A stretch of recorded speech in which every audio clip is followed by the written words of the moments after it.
One of the most watched races in the nation is the fight for the U.S. Senate seat of the retiring Rob Portman. It has been a slugfest and has become the most expensive Senate primary battle in history. Lena Lai has more. A steady evening stream of ballot drop-offs at the Cuyahoga Board of Elections. All votes matter.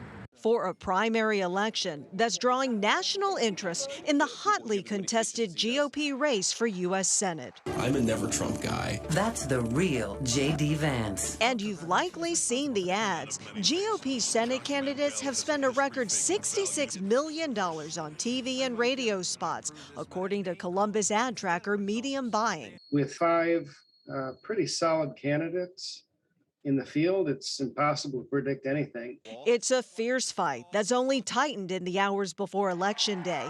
Two of the latest polls pointing to a photo finish between JD Vance, Matt Dolan, Josh Mandel, and Mike Gibbons. University of Akron political science professor Dave Cohen noting Dolan's advance. President Trump did a lot of good things as a Republican president. However, he is not in Now, being really the only candidate who hasn't bowed down in front of Trump, I think there are a lot of people that Republicans that don't like Trump or never Trumpers that are actually, going to the Dolan camp.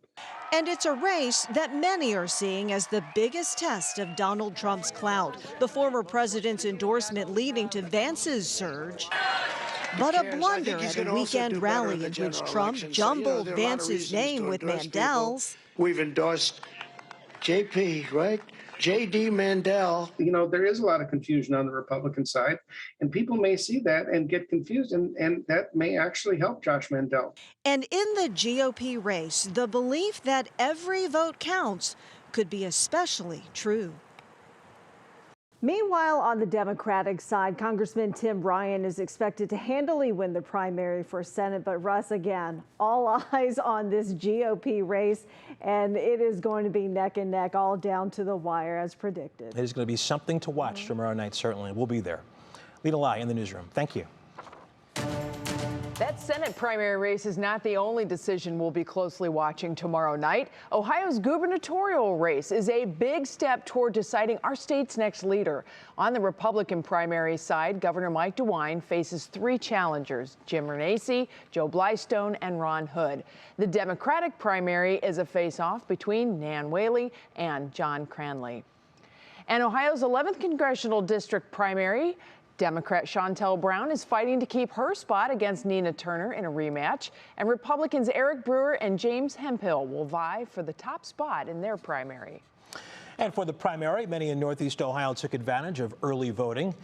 The Cuyahoga County Board of Elections tells us it got almost 5,500 early votes cast.